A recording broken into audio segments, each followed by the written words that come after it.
안녕하세요. 남편과는 결혼한 지 10년이 되는 여성입니다. 사랑스러운 초등학생 딸과 함께 매일을 알차게 보내고 있어요. 오늘은 저와 딸이 겪었던 이야기를 해보고자 합니다. 이제는 차분하게 말할 수 있지만 당시에는 정말 큰일이었어요. 어쨌든 잘 들어주시면 감사하겠습니다. 어느 날 학교에서 돌아온 딸이 저에게 제대로 인사도 하지 않고 바로 방으로 들어가더니 나오지 않는 일이 있었어요. 평소 같으면 손을 씻고서는 배가 고프다며 과자를 찾는 아이인데 학교에서 무슨 일이라도 있었나 싶었죠. 걱정이 돼서 어떻게 하고 있는지 보려고 해도 방문을 걸어 잠그고는 좀처럼 나오지 않더군요. 저는 불안해졌습니다. 괜찮아? 무슨 일 있었어? 물어봐도 아무 대답도 없고 이제 어떻게 해야 하나 생각하고 있었는데 방 안에서 훌쩍이는 소리가 들려왔습니다. 딸은 방에서 울고 있었어요. 저는 뭔가 큰일이라도 난지 알고 방문을 두드리며 필사적으로 딸에게 말을 걸었습니다. 그러고는 조금 있자 방에서 딸이 나오는데 눈이 빨개져서는 퉁퉁 부어 있었죠. 딸의 그런 얼굴을 보니 무슨 이유로 그러는지는 몰랐지만 저까지 눈물이 날 것 같아 애써 마음을 진정시켰습니다. 일단 딸은 안 치고 왜 울고 있었던 건지 이유를 물었어요. 그러자 딸은 충격적인 이야기를 꺼냈습니다. 아빠가 엄마 친구랑 껴안고 있었어. 차 안에서 그랬어. 그게 무슨 소리야? 예상하지 못한 대답에 머릿속이 새하얗게 되어 말도 제대로 나오지 않았어요. 오늘 친구가 바로 학원 간다고 해서 나도 따라갔거든. 근데 학원 근처에 주차장에 아빠 차랑 똑같은 차가 있는 거야. 그래서 혹시 우리 차인가 하고 봤는데 아빠가 차에 앉아있고 그리고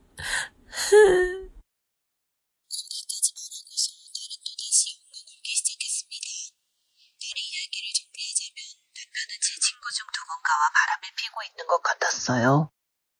집에 놀러 왔을 때 본 아줌마라고 하니까 틀림없었죠. 이제까지 남편이 바람을 필 거라고는 상상도 해본 적이 없었습니다. 무엇보다 어린 딸이 그런 장면을 보았다는 게 너무 속상했어요. 지금은 그저 딸을 안아주는 것밖에 할 수 없어서 딸을 꼭 안고 그렇게 한동안 함께 울었습니다. 한참을 울고 나니 조금 마음이 진정되더군요. 어느새 늦은 시간이 되어서 서둘러 저녁밥을 준비하려고 하는데 갑자기 스마트폰이 울렸습니다. 화면을 확인하자 남편으로부터 메시지가 와 있었어요. 오늘 야근이라서 좀 늦을 것 같아. 밥은 알아서 챙겨 먹을게. 내용을 확인한 저는 몸이 굳어버렸습니다. 딸은 무언가 눈치챈 듯 저에게 말을 걸었어요. 아빠 언제 온대? 오늘은 야근이라고 그러시네. 아빠는 거짓말쟁이야. 나랑 엄마한테 거짓말하고 있어. 딸은 화를 내고 있었지만 얼굴은 슬픈 표정이었습니다. 엄마가 좀 알아볼 테니까 일단 아빠한테는 비밀로 하자. 딸은 고개를 끄덕이며 저에게 또다시 안겼어요. 저는 무슨 일이 있어도 딸을 지켜야 한다고 생각했습니다. 그날은 딸과 이른 시간에 잠이 들었어요. 아침에 일어나자 남편이 없길래 어제 집에 왔다가 다시 출근했다는 걸 알았죠. 딸을 학교에 보내고 저는 부지런히 채비를 해서 심부름센터에 찾아갔습니다. 살면서 제가 이런 곳에 올 거라고는 생각도 해본 적이 없었어요. 남편의 외도를 조사하려고 왔다고 하자 조사에는 1개월 정도 시간이 걸린다고 하더군요. 혹시 남편이 바람을 피우고 있는 것을 확인하면 증거 자료를 정리해서 보고서를 만들기 전에 일단 연락을 준다고 했습니다. 그쪽에서 연락이 오기까지 약 일주일이라는 시간이 걸렸어요. 그 시간이 너무 길게 느껴져서 남편과 함께 있는 것이 정말 고통스러웠습니다. 제 친구 중 한 사람과 바람이라니요. 원래 친구랑 그런 짓을 하고 있다고 생각하니 너무 불쾌했어요. 딸도 그날 이후 남편에게는 가까이 가지 않게 되었습니다. 아무것도 모르는 남편은 혹시 딸에게 사춘기가 빨리 찾아온 것이 아니냐며 저에게 묻기도 했어요. 딸이 남편을 목격한 날 이후 저에게 생긴 가장 확실한 변화는 남편의 모든 것이 다 혐오스러워졌다는 사실입니다. 심부름센터에서 연락을 받은 날은 드디어 남편의 실체를 알 수 있다는 기쁨과 두려움이 반씩 있었던 것 같아요. 중간 보고서라고 쓰여진 제목의 메일을 열자 거기에는 사진이 첨부되어 있었어요. 저는 사진을 보고 남편이 정말 바람을 피고 있구나 하고 실감했습니다. 딸이 알려준 대로 친구가 다니는 학원 근처의 주차장에서 찍힌 사진도 있었죠. 스크롤을 내리려던 저는 함께 찍힌 여성의 얼굴이 선명히 나온 사진을 보고 경악할 수밖에 없었습니다. 불륜 상대는 저와 꽤나 친분이 두터운 친구였기 때문이죠. 솔직히 예상 밖이었어요. 앞으로 누구도 믿을 수가 없을 것만 같았습니다. 거기에 딸이 현장을 보았을 때 받은 충격을 생각하면 마음이 너무 안 좋고 미안한 마음이 들었어요. 남편을 향한 강한 분노가 끌어올랐습니다. 심부름센터에서는 재판에 제출할 수 있는 보고서를 작성하는 데에는 조금 더 시간이 필요하다고 했어요. 저는 지금이라도 당장 사진을 들이밀며 따지고 싶은 것을 참으며 아무것도 없었다는 듯이 생활할 수밖에 없었습니다. 딸을 생각하면 남편과 이혼하는 것이 맞는지 많은 고민도 되었어요. 딸은 남편의 외도에 대해 어떻게 되었는지 매일 물었기 때문에 결국 저는 솔직히 말하는 것을 선택했습니다. 엄마를 배신한 아빠가 싫어. 무슨 일이 있어도 나는 엄마 편이야. 금방이라도 울 것 같은 얼굴로 안기는 딸을 저는 강하게 끌어안아 주었어요. 우리를 배신한 남편과는 이제 더 이상 함께 살 수 없었습니다. 저는 이혼을 결심했어요. 또다시 심부름센터에서 정식 보고서가 도착하기까지는 약 1개월 정도의 시간이 걸렸습니다. 저와 딸은 남편과 이야기하는 시간이 줄어들어 점차 남편을 인간으로 생각하지 않게 되었습니다. 모르면 몰랐지 남편이 외도한다는 사실을 알게 되니 남편이라는 사람이 너무 불결하게 느껴졌어요. 매일 잘 씻어서 정말 몸이 더러운 것은 아니었지만 아무래도 그런 느낌이 드는 것은 어쩔 수가 없었죠. 남편을 인간이라고 생각하고 행동하는 것이 괴로웠어요. 없는 사람 취급하고 공기처럼 대하면서 저와 딸은 마음을 지키려고 했던 것일지도 모르겠습니다. 남편은 야근을 하는 날도 있었지만 정시에 종종 돌아오기도 했기 때문에 같이 집에서 저녁을 먹게 되는 일도 있었어요. 아무런 티를 안 내고 평소처럼 대해야 했지만 딸과 저는 남편이 이제 인간으로 보이지 않았기 때문에 식사를 하면서도 아무런 대화를 하지 않는 날들이 이어져 갔습니다. 그러던 어느 날 남편이 야근한다며 메시지를 보낸 날이 있었는데 연락과는 다르게 이른 시간에 귀가한 날이 있었어요. 딸과 밥을 먹으며 즐겁게 이야기를 나누고 있었는데 생각지도 못한 타이밍에 남편이 들어와서 한순간에 대화가 멈추었습니다. 나 왔어. 오늘 빨리 왔지? 저기, 지금 무시하는 거야? 말을 걸어오는 남편이 마치 보이지 않는다는 듯 저희는 무시했어요. 밥은? 화를 내는 목소리가 들려왔지만 전혀 개의치 않았습니다. 남편이라는 존재는 이제 제 마음속에는 없었어요. 집안의 가장을 무시하는 거야? 남편이 소리치며 식탁을 두드리자 테이블 위에 있던 그릇이 몇 개 바닥에 떨어졌습니다.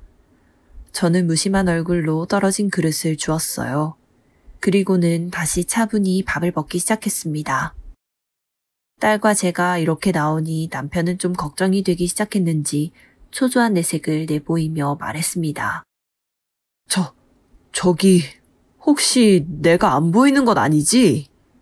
여보, 내가 미안해. 잔업이라고 했는데 너무 빨리 왔지? 학교는 좀 어때? 재밌게 잘 다니니? 요즘 학교 이야기를 해주지 않으니 뭔. 엄마한테만 이야기하지 말고 아빠도 알고 싶은데. 남편은 필사적이었어요. 왜 자꾸 무시하는 거야? 내가 뭘 잘못했다고 이래? 말 좀 해봐. 무시하지 좀 말고. 하소연을 하던 남편은 아무런 반응을 보이지 않는 저희가 이제는 무서워졌는지 안방에서 짐을 챙기더니 곧 집을 나갔습니다. 남편은 자신의 외도가 들켰다고는 생각하지 못하는 듯 했어요. 더 이상 계속 집에 있지 못하고 집을 나갔죠. 그렇게 남편이 집을 나가고 2주가 지난 무렵 심부름센터에서 정식 보고서가 도착했어요. 시간이 지나며 딸도 사실을 받아들인 건지 예전과 같은 모습으로 돌아왔습니다. 배신자 남편이 집에 돌아오지 않아 우리 둘이서 잘 생활하고 있었어요. 심부름센터에서 받은 보고서를 가지고 변호사 사무실을 방문한 저는 남편의 외도 때문에 이혼하고 싶다고 상담했어요. 저를 담당하게 된 변호사는 대부분의 증거는 거의 모인 것 같다며 이혼 절차를 진행하기 위한 서류를 준비해 주었죠. 며칠 내로 남편과 상간녀 친구 앞으로 내용 증명을 보낼 예정이었는데 문제는 남편이 집을 나가서 지금 어디에 있는지 모른다는 사실이었습니다. 저는 하는 수 없이 남편이 확실하게 받을 수 있도록 근무하는 직장으로 서류를 보낼 수밖에 없었어요. 그로부터 이틀이 지나자 집에 돌아온 딸과 함께 있는 저녁 시간에 친구로부터 연락이 왔습니다. 변호사가 작성한 내용 증명 서류에는 개인 간에 직접 연락을 하지 않도록 주의사항이 명시되어 있었지만 신경 쓰지 않은 모양이었습니다. 전화를 받지 않고 계속 무시하면 좋았을 텐데 이대로 연락을 피하다가 혹시 집에 딸이 있는데 갑자기 집에 찾아오면 곤란하다고 생각해 전화를 받기로 했어요. 지인은 매우 화를 내며 기세 좋게 말을 쏟아내었습니다. 야, 이게 무슨 소리야? 나한테 위자료 청구라니 뭐 착각하는 거 아니야? 네 남편이 나를 꼬드기길래 어쩔 수 없이 상대해줬구만. 나한테 위자료를 청구하다니 이게 말이 돼? 저의 위자료 청구가 납득하지 않는 모양이었죠. 잔뜩 분노를 표출하는 지인에게 저는 냉정하게 대응했습니다. 남편이 그랬다고는 해도 결국 네가 그걸 받아들였으니 문제 아니야? 꼬시는 게 싫었으면 거부하면 되는 거잖아. 그러지 않았다는 건 너도 좋아서 그랬다고 밖에는 보이지 않는데? 아니, 거부를 못할 정도로 그랬다니까? 그러면 나한테 상담이라도 했어야 하는 거 아니야? 왜 내가 임신했을 때도 그러고 다녔어?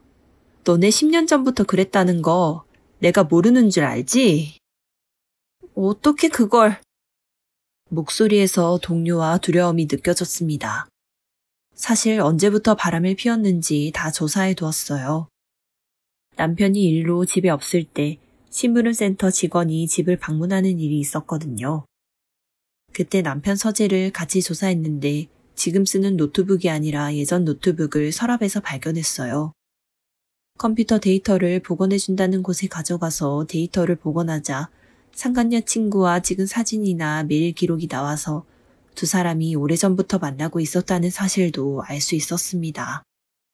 당황하는 친구에게 그 일을 설명하자 친구는 갑자기 전화 너머로 울음을 터뜨렸어요. 미안해. 이제 진짜 안 만날 테니까 네가 이제 괜찮다고 할 때까지 사과할게. 네가 하라는 건 뭐든 할게. 그러니까 위자료만큼은 어떻게 안 될까? 위자료를 없던 일로 해달라고 부탁하는 지인에게 저도 모르게 언성을 높이고 말았습니다. 나는 이제 두 번 다시 너 보고 싶지도 않고 그럴 일도 없어. 둘이서 10년을 속여왔는데 없던 일로 해달라고? 그렇게는 못하겠는데? 그러자 친구는 더 크게 울며 묻지도 않은 이야기를 털어놓기 시작했어요. 제대로 말을 못했지만 아빠 간병 때문에 나 정말 힘들어. 엄마도 일할 나이도 아니시고 내가 생활비 벌어서 부모님을 모셔야 되는 상황이거든. 정말 미안한데 위자료는 내가 낼 여유가 없어. 사과가 필요한 거면 앞으로 평생 너에게 사과하면서 살아갈게. 위자료 말고 다른 방법은 없을까? 우리 대학생 시절부터 사이 좋았잖아. 진짜 부탁할게. 용서해 주라. 내가 임신했을 때 남편이랑 바람을 펴놓고서는 용서해 달라니. 사람을 무시해도 정도가 있지. 우리 가정이 이렇게 깨질 때까지 너 하고 싶은 대로 해놓고서는 너네 집 사정이 힘들다는 걸 알아달라고? 위자료 때문에 부탁하는 거라면 네가 잘못하는 거야. 네 말대로는 못하겠다. 나도 끝까지 위자료 받아내야겠어. 전화 너머에서 들리는 친구의 울음소리를 듣고 있자니 기분이 나빠져서 저는 곧 전화를 끊었습니다. 그날은 기운이 쭉 빠져서 쓰러진 것처럼 계속 누워있을 수밖에 없었어요. 이후 친구에게서 연락이 오는 일은 없었습니다.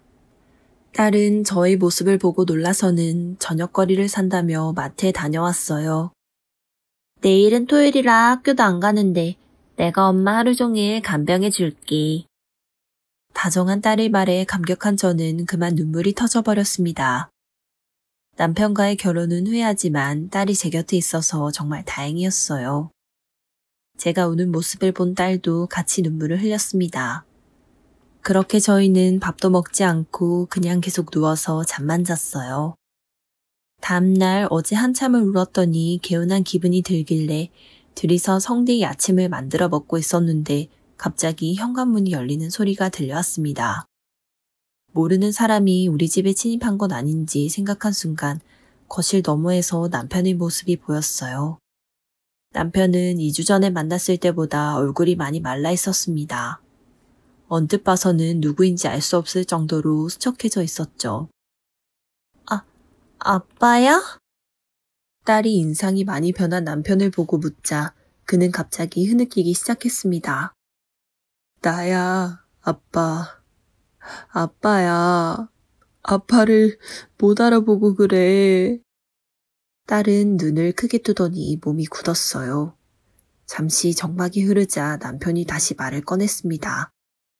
변호사가 보낸 내용 증명, 그거 봤어. 미안했어.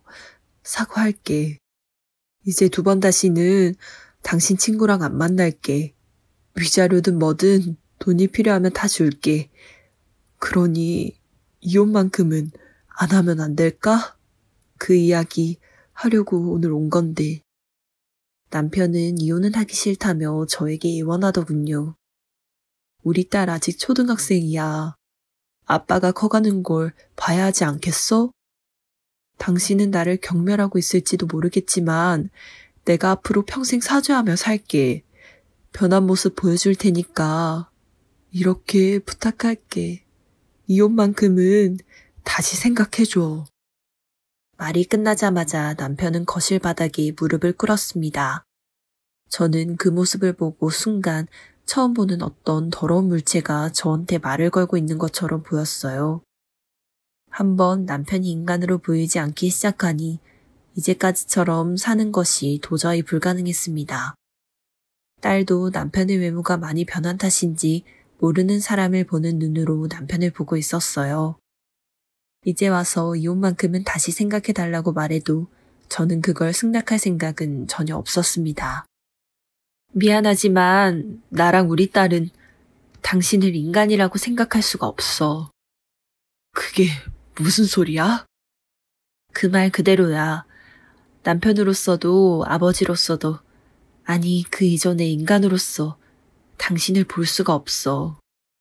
아무리 그래도 그 말은 좀 심하잖아. 남편은 조금 화가 난 것처럼 보였지만 저는 조금도 신경 쓰지 않고 말을 이어나갔어요. 우리가 어떤 마음이었는지 왜 이렇게 된 건지 아직도 모르겠어? 10년이야, 10년. 그렇게 바람을 피우면서 나랑 딸을 속인 사람이 지금 너무 심하다는 말이 나오니? 그러니까 그건 진짜 사과할게. 정말 많이 반성했어. 이제 2번 다시는 당신 배신하지 않을게. 그렇게는 못해. 그 세월을 속고 살았는데 이제는 못 믿어. 혹시 같이 산다고 생각해도 나랑 딸은 이제 당신을 계속 의심하면서 살 거야. 언제 또 그렇게 우릴 배신할지도 모르는 사람이랑 가족이라며 같이 사는 게 얼마나 괴로운 일인지 생각은 해봤어? 이제 정말 배신 안 할게. 진짜 다시 한번 생각해 줄 수는 없을까? 이제 당신을 인간으로 볼 수 없다니까? 같이 못 살아 이젠. 이혼해 우리. 아니 이제까지 내가 당신들 먹여 살린다고 얼마나 힘들게 일했는데. 바람 피우면서 말이지. 저에게 무슨 말을 해도 통하지 않는다는 걸 깨달았는지 남편은 갑자기 딸에게 말을 걸기 시작했습니다. 아빠가 갑자기 없어지면 외롭지? 아니, 아빠 없어도 엄마랑 잘 살아. 전에는 쉬는 날 그렇게 같이 놀아달라고 그랬잖아. 그랬나? 난 이제 아빠 필요 없는데. 지난달까지만 해도 아빠한테 사랑한다고 그랬잖아. 엄마를 배신한 아빠는 필요 없어. 나 이제 아빠 다시 보고 싶지 않아. 엄마랑만 같이 살 수 있으면 괜찮아. 그러니까 빨리 나가주세요, 아저씨. 엄마가 싫어하잖아. 엄마 괴롭히는 사람은 필요 없는 사람이야. 딸에게조차 말이 통하지 않는다는 걸 깨닫자 남편은 오열했어요. 나는 이제까지 가족을 위해서 일했는데 주말에 딸이랑 논다고 그래서 야근도 한 거야. 이럴 줄 알았으면 바람 같은 건. 울고 있는 남편의 입에서는 저와 딸에 대한 진실된 사과가 아닌 그저 자신에 대한 변명만 가득 나왔습니다. 저는 그저 기가 막혀서 아무 말도 할 수가 없었어요. 남편은 1시간가량을 그렇게 있다가 울음을 그치고 그 자리에 앉은 채로 조금도 움직이지 않았어요. 저와 딸은 남편을 내버려 두고 청소와 세탁과 같은 집안일을 하면서 평소처럼 생활했습니다. 밥을 차리면서도 물론 저희 것만 준비했어요. 남편은 밥하는 냄새를 맡았는지 배고파 라며 중얼거렸지만 저와 딸에게는 아무것도 들리지 않았습니다. 밥을 다 먹은 저희는 사야 할 것이 있어서 외출을 했는데 나갔다 돌아오자 남편은 이미 집에서 나간 상태였어요. 그날 이후 딸과 저는 둘이서 잘 생활하고 있습니다. 이혼은 변호사의 도움을 받아 잘 정리되었어요. 물론 위자료도 제대로 다 챙겨받았습니다. 다만 딸의 친권을 두고 그쪽에서 쉽게 포기하지 않아서 좀 머리가 아팠지만 결국은 저에게 오게 되어서 모든 것이 잘 해결되었습니다. 매달 양육비를 보내겠다는 약속도 있었는데 앞으로는 모르겠지만 아직까지는 밀리는 일 없이 매달 제 날짜에 입금이 되고 있어요. 변호사를 통해서 들은 이야기지만 저희에게 지급하게 된 돈이 큰 부담이 된 모양인지 최근 쉐어하우스 같은 곳으로 집을 옮겨서 매달 힘들게 생활을 하고 있다는 것 같았어요. 힘들겠지만 뭐 다 자업자득이라고 생각합니다. 남편의 상간녀인 친구는 전화로 저와 이야기를 한 이후 그쪽 변호사를 통해서 위자료 전부는 낼 수 없으니 금액을 조정해 줄 수 없겠냐고 요구해 왔어요. 그쪽 사정을 들어줄 마음 같은 건 없었습니다. 제가 타협하지 않고 계속 버티자 지쳐 포기한 건지 아니면 이제 와서 뒤늦은 반성이라도 한 건지 늦게서야 금액을 전부 지급해 오겠다는 연락이 왔어요. 친구는 아버지의 간병을 하면서도 매일 일을 하러 나가는 상태라고 들었는데 그렇게 피곤한 삶을 살게 된 것도 남편과 똑같이 다 자업자득이겠죠. 딸과 저는 홀가분한 마음으로 새 집으로 이사했어요. 전학하고 한동안은 적응한다고 고생했지만 지금은 매일 학교에서 즐겁게 보내는 것 같아서 딸에게 새로운 환경을 만들어준 것도 참 잘한 일이다 싶어요. 남편은 이제 없지만 딸이 어른이 되어 자립할 때까지 제가 제대로 지원을 해주고 싶습니다. 들어주셔서 감사합니다. 그럼 다음에 뵙겠습니다.